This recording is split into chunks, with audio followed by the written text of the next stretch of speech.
hoje eu quero fazer uma reflexão sobre os extremos da pecuária brasileira, pessoal. Em qual modelo você se encaixa e acha que é o mais assertivo para a sua atividade? O tradicional, aquele onde o patriarca dita as regras e os rumos do negócio sem ouvir opiniões alheias, ou o moderno, onde ocorrem debates frequentes entre todos os envolvidos da fazenda, discutindo sanidade, nutrição, genética, manejo, bem-estar, mercado, gestão, sucessão familiar. Qual desses dois modelos tem mais chance de dar certo? Eu vou conversar agora, gente, com um rapaz que veio aqui, lá da minha terra querida, Mato Grosso do Sul, minha terra natal, após o convite do Giro do Boi. Nós descobrimos que ele tem apenas 31 anos de idade, é formado em medicina veterinária já há 10, ou seja, ele se formou com 21 anos, bem cedinho, é precoce, e iniciou desde cedo um processo de sucessão familiar na fazenda da família, sempre buscando driblar os desafios da pouca experiência e também dos conflitos, né? Muitos deles ideológicos, em que o mundo moderno impõe aos sistemas tradicionais. Olha ele aqui, gente, está aqui ao vivo com a gente. Quando a gente fez o convite para ele, ele não pensou duas vezes, já comprou uma passagem de avião, voou aí 1.000 quilômetros de Campo Grande até aqui a capital de São Paulo para contar um pouquinho a sua história. E eu já confesso, já fiquei fã dele, né? Quando a gente fez o convite para ele, não, eu posso participar por Skype, por telefone, não, eu vou aí. Eu quero contar um pouco a minha história, porque eu sou apaixonado pela atividade, eu quero debater, eu quero discutir, eu quero melhorar, eu quero ajudar o meu país. Julian Rios, médico veterinário, diretor de sindicato rural, de associações da classe ruralista, e vem nos contar um pouquinho aí sobre essas suas filosofias jovianas desse mundo moderno. Julian, muito bom dia, obrigado por ter vindo nos visitar aqui em São Paulo, aqui no programa Giro do Boi. Muito bom dia, Mauro, muito bom dia, amigos telespectadores que nos acompanham pelas lentes do canal Rural, através do programa Giro do Boi.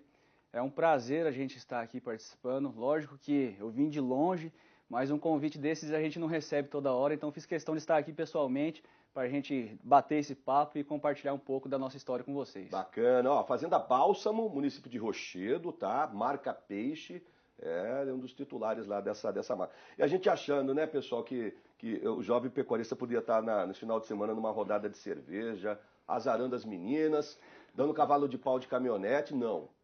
Até domingo, até anteontem, domingo, ele estava fazendo um treinamento, estava estudando, estava trabalhando, preocupado com a sua atividade, preocupado com o futuro do país e com a perpetuação do negócio da família dele, que agora passa a responsabilidade para ele, né? Não pode parar no tempo, né? Tem momento para a gente se divertir, né? Essa fase já passou, né? Mas a grande maioria das vezes a gente tem que mexer o doce, né, Juliana? Exatamente. Essa fase já passou, né, Mauro? Na época da faculdade, claro que a gente participou de tudo isso aí que é inerente à faculdade, claro. Mas agora a gente assumiu uma responsabilidade e tem que dar continuidade no nosso trabalho, no trabalho da família. Agora você tem um desvio genético nessa aí, né? Sempre o desvio genético é positivo para quem trabalha com melhoramento genético, né?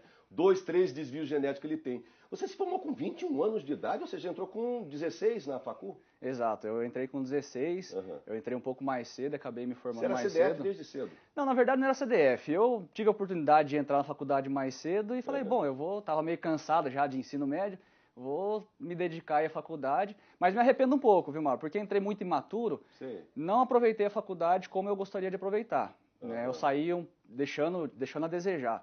Mas, infelizmente, foi assim... Mas sempre está se reciclando, claro, tá sempre em busca de... Exatamente. Cursos. Agora, final de semana, você está fazendo curso, né? Exatamente. Agora, final de semana, eu participo lá em Campo Grande, a gente participa de um programa para formação e capacitação de novos líderes para o nosso setor. Sim. É um programa em parceria da FamaSul com o Senar MS. Então, a gente tem vários ciclos, a gente roda o estado pelos sindicatos para fazer essa formação de novos líderes. Hoje, o nosso setor é muito carente de líder, né, meu?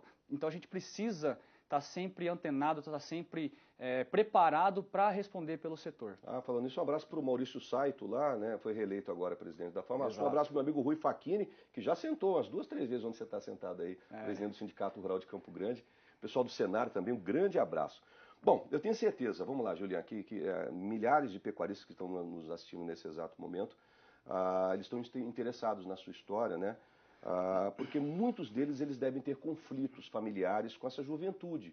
Com o filho que não quer ajudar, discutir, debater, o pai está lá naquela loucura, correndo. A gente sabe que a margem sempre é complicada para a nossa atividade, né? E a gurizada não quer saber de nada. Quer saber de farra, não quer saber de assumir, ajudar, debater, discutir sucessão. Por que você é precoce nesse assunto? Por que você resolveu discutir esse assunto logo cedo com a sua família? Eu resolvi que eu deveria assumir os negócios da nossa família, porque se a gente pegar na nossa história, meus pais, por algum motivo e outros, cometeram alguns erros e a fazenda passou a ser arrendada. Então eu tive medo... Erros tradicionais, vamos dizer assim, daquele Exatamente. mundo lá de trás e tal. Exatamente. Então eu tive muito medo de perder a nossa atividade, de sair fora da nossa atividade. Então eu acreditava muito que se eu assumisse os negócios da nossa família, eu poderia dar continuidade no nosso trabalho. Então por isso que eu assumi essa responsabilidade. Quando eu comecei a trabalhar na fazenda, a fazenda estava toda arrendada, então não tinha atividade nenhuma. Então realmente eu comecei do zero. E você não queria perder aquela história dos seus antepassados, eu não queria perder. Até por uma Essa questão fazenda, assim, por exemplo, de vocês, lá Bálsamo, ela já é do seu avô, é coisa antiga, de família? Sim, exatamente. Começou com meu avô lá atrás, meu avô materno, ele era mascate, ele vendia produtos, utensílios nas fazendas, recebia gado como moeda de troca. Sim, sim. E naquela época a terra era muito barata. Escambo, né? Exatamente, Escambo, né? exato. E a terra era muito barata naquela época, ele fazia as permutas, ele recebia em gado e comprava terra, e assim ele constituiu as suas fazendas, né? Você foi com muito sacrifício, né? Exato, com como muita luta, com uma história muito bacana, né? E meu pai deu continuidade após o falecimento do meu avô, meu pai já estava casado com minha mãe, ajudou a minha avó a dar continuidade nesse trabalho, porém veio a separação dos meus pais quando eu tinha 12 anos, e aí como é comum na maioria das separações, nós tivemos algumas perdas, teve que vender fazendas, teve que dividir patrimônio, e assim meu pai foi cuidar das coisas dele, minha mãe foi cuidar das coisas dela, mas sem experiência. E aí minha mãe sem experiência, Mauro, acabou se desfazendo do nosso gado, e a fazenda passou a ser arrendada. Então eu estava com muito medo de perder o nosso patrimônio, de perder a nossa história. Entendi. Por isso que eu decidi que eu trabalharia para a gente reconquistar aquilo que foi perdido. Quando você chegou, a fazenda estava arrendada, você chamou sua família e resolveu debater esse assunto para vocês retomarem o arrendamento de vocês próprio lá, né? Acabar com o arrendamento.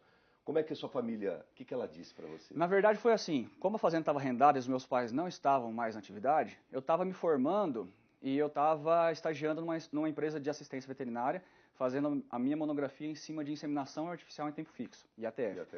Era recente naquela época, 2008, eu gostei muito do trabalho que eu vi, e aí eu resolvi aplicar aquela ferramenta, aquela técnica no nosso negócio. Ó, são imagens da fazenda Bálsamo. Isso aqui foi um dia a gente fez um curso de manejo racional, recebemos um pessoal lá. Vai passando aí, vai contar um pouquinho a história da propriedade. Esse é meu pai ajudando a gente no manejo, meu pai pega junto também. Como é que é o nome dele? Marcos Rios. Um abraço, Marcos. O pessoal, esse dia a gente fez um treinamento de inseminação artificial. A gente está sempre preocupado, Mauro, em capacitar a turma, né? Dar a oportunidade da mão de obra se desenvolver, da mão de obra crescer junto com a gente. E essa vacada aí, novilhada? Novilhada, manejo racional. Boa novilhada sua. Uma novilhada dessa aí teve 70% de prenhez na IATF. 70% de prenhez com uma dose. Sem repasso. Com uma dose uma só? Dose de... Se você colocar 3 doses e fazer ressincronizar, você vai para 90. A gente tem uns dados desses, inclusive a gente trouxe aí, não sei se vai passar, mas a gente trouxe uns dados para vocês, para mostrar 90, então. as nossas 3 estações de montas, desde 2015, os resultados que a gente tem obtido com esse nosso trabalho. Aqui foi mais um curso de consciência do trabalho do produtor para a fazenda. Eu gosto de falar muito de manejo racional, você vê que os nossos animais têm docilidade. A docilidade é uma característica de alta herdabilidade, né, Mauro? Sabe que daqui a pouco eu vou exibir uma reportagem aqui, produzida pelo pessoal da APTA, que boi estressado perde 10% do peso vivo, tá? Exatamente. Daqui a pouquinho. Vaca estressada emprenha menos, tá? Sim. Tem uns dados de algumas empresas mostrando que o estresse no manejo na hora da inseminação impacta significativamente no índice de prenhez. Então é interessante a gente estar sempre atentando para a questão de manejo, para a questão de formação da equipe, de treinamento dessa mão de obra, para a gente conseguir os bons resultados. Como é que você conseguiu driblar essa, vamos dizer assim, esse tradicional... Eu sou de Mato Grosso do Sul, você é de Mato Grosso do Sul. Terra boa, né, Mauro? Somos conterrâneos, tá? A gente sofre muito com o tradicionalismo. Ali tem uma cruz ali de Paraguai com Pantaneiro, o povo é grosso que nem um palanque de aroeira, e são retrógrados ao mundo moderno. Sim. Eles não sabem o que é Excel, eles não sabem o que é um notebook, e não vai querer mudar a cabeça desse caboclo, não, que ele vai brigar com você, pede demissão, enfim. Como que você consegue mudar esse tradicionalismo colocando a tecnologia do mundo moderno para aumentar a sua produção de arroba por hectare? Mauro, o tradicionalismo não é só da mão de obra, né? Vem Não, da base, né? Verdade. Se você pegar os produtores do nosso estado, são extremamente tradicionais. A gente já tem visto uma mudança, né? Apesar do mundo de hoje ser extremamente dinâmico, as coisas mudam com muita rapidez, eu acredito numa coisa, Mauro. O processo de obsolescência, ele é natural. Ou seja, as pessoas, determinadas coisas vão se tornar obsoletas, vão se tornar antiquadas, ultrapassadas. Você acredita que agora em 2018 eu conheço produtores que usam sal branco como estratégia de suplementação para gado? Em pleno, não, é verdade, Ontem cara. eu estava com o presidente Em pleno da associação... 2018 tem cara usando sal branco. Ontem eu estava com o presidente, estava sentado aí do seu lado, sabe quem? Estava o Ademar Leal, presidente da Associação Brasileira das Indústrias de Suplementos Minerais. Ele estava falando, ele está até comemorando o crescimento de 9% esse ano, apesar da crise. Mesmo assim, ainda tem gente ainda parada no tempo, gente. Como é que nós vamos evoluir? Aí eu te pergunto, como é que uma pecuária dessa, de um perfil de produtor que usa sal branco, vai se tornar competitiva? Ainda mais quando a gente tem soja, lavoura, a gente tem silvicultura, a gente tem cana. Como é que a gente vai conseguir tornar a pecuária competitiva frente a essas outras atividades? É impossível. Então eu acredito muito naquilo que você colocou muito bem aqui, que o Vila falou, que daqui 20 anos, a cada 10 produtores, 4 vão sair fora. Isso é um processo natural, porque esse produtor que tem esse perfil de utilizar sal branco ainda para o gado, isso aí naturalmente ele vai sair fora da atividade. A não ser que seja especulação, né, Mauro? O cara não precisa de fazenda, tem aquilo como um investimento, então... Agora, quem depende exclusivamente da atividade como a gente, ele tem que cada vez mais buscar ser rentável. Senão tá fora. Senão tá fora, não tem o que fazer. Tá fora. Parece que eu tenho informações de que você é um pecuarista lá da região acima da média lá, em termos de produtividade, em termos de gestão, né? Como é que você tá... O que seu vizinho tradicional ele tem dito para você, ou daqui a pouco você vai estar entre os 6 e vai acabar comprando a fazenda do vizinho, que vai estar no rol dos 4. Eu espero, eu e a gente trabalha para isso. Mas a vizinhança sempre quer conhecer um pouco mais do trabalho, porque realmente o trabalho que a gente tem feito é um trabalho que nos dá orgulho, sabe, Mauro? Mas é um trabalho feito com foco, é um trabalho feito com determinação. A gente tem objetivo, a gente sabe o que a gente quer, a gente sabe onde a gente quer chegar, isso é importante. Só que não é um trabalho que eu, Juliano, estou fazendo, é um trabalho que a gente faz com equipe. É um trabalho que está lá a nossa mão de obra, lá, inclusive se estiver assistindo aí nosso pessoal lá na fazenda, um abraço para os nossos colaboradores que estão lá no dia a dia, agora a época de parição, de nascimento de bezerro. Então eu dependo muito do trabalho deles, é fundamental para o sucesso do nosso negócio. Nós temos empresas parceiras de nutrição animal, por exemplo, que fazem um planejamento estratégico, empresas de assistência veterinária que nos ajudam no manejo reprodutivo. Você tá certíssimo. Temos uma empresa que nos auxilia nessa parte de gestão administrativa financeira. Então é um trabalho em grupo, é um trabalho coletivo para que a gente consiga alcançar os nossos bons resultados. Olha, um menino de 30 anos de idade, hein? Veterinário, desde guri. Tem até a imagem dele aqui montado no curraleiro, aqui no cavalinho. Tem, aqui, na né? época do Pantanal. Na época do Pantanal, que está preocupado com essa mudança constante e contínua do mundo moderno. E tem tanta gente te elogiando aqui, rapaz, do interior de São Paulo. Que bom, que bacana, pessoal obrigado. de Cacilândia, Nilson de Cacilândia, Mato Grosso do Sul, mandou um abraço para você. MS.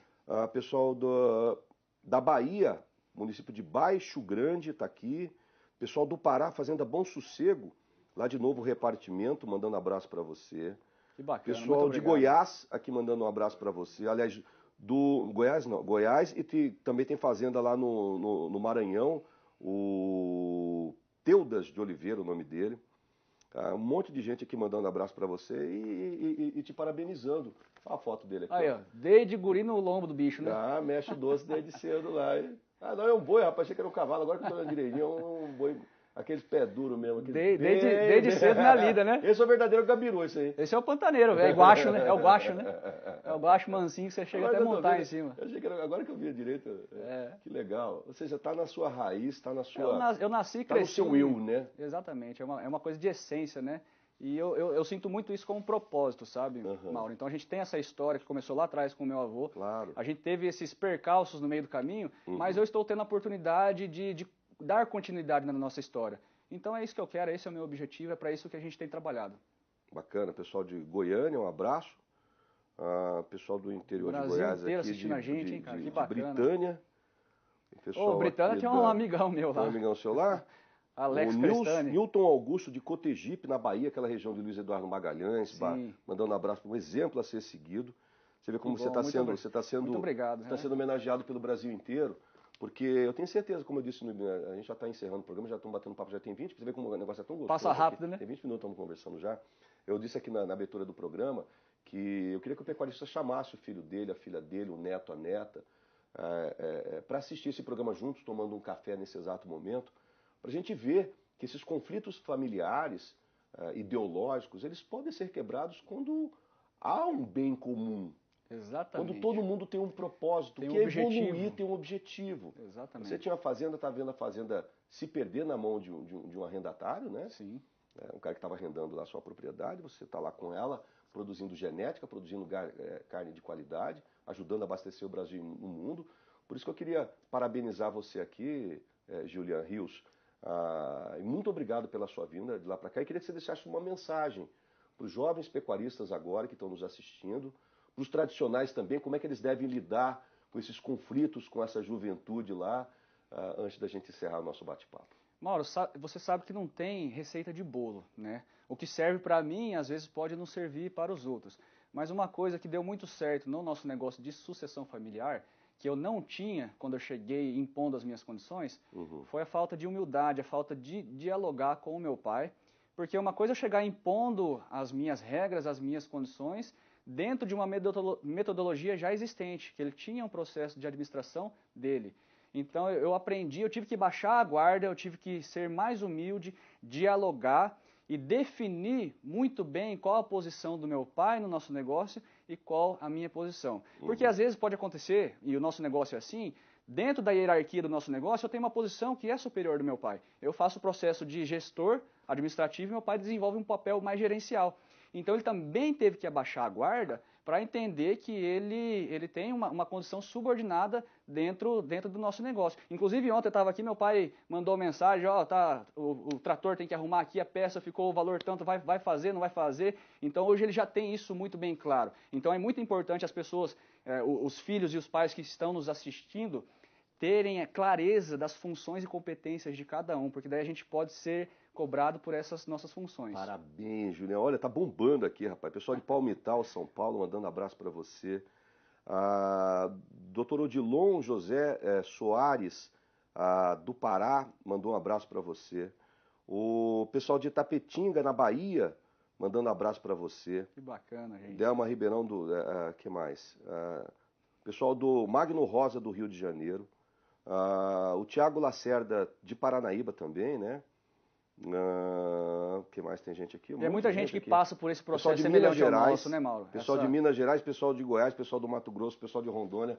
Parabéns, cara. Muito Parabéns obrigado. mesmo. Fiquei muito feliz de você ter vindo aqui e nos dar esse gás. Eu tenho certeza que muita gente vai sair de casa agora, nessa terça-feira, para trabalhar na lida, mas com uma cabeça diferente. Pensando um pouco diferente. Mauro, eu que agradeço o convite, a oportunidade da gente estar aqui contando um pouco da nossa história e deixo aqui, fico à disposição dos amigos produtores que estão nos assistindo. Procurem nosso trabalho aí nas redes sociais, Marca Peixe, para conhecer um pouco mais. Se quiser conhecer em loco, a gente está de portas abertas lá em Rochedo, Mato Grosso do Sul. A gente está de braços abertos para receber todo mundo. Muito obrigado. Obrigado, Juliano. Um abraço, querido.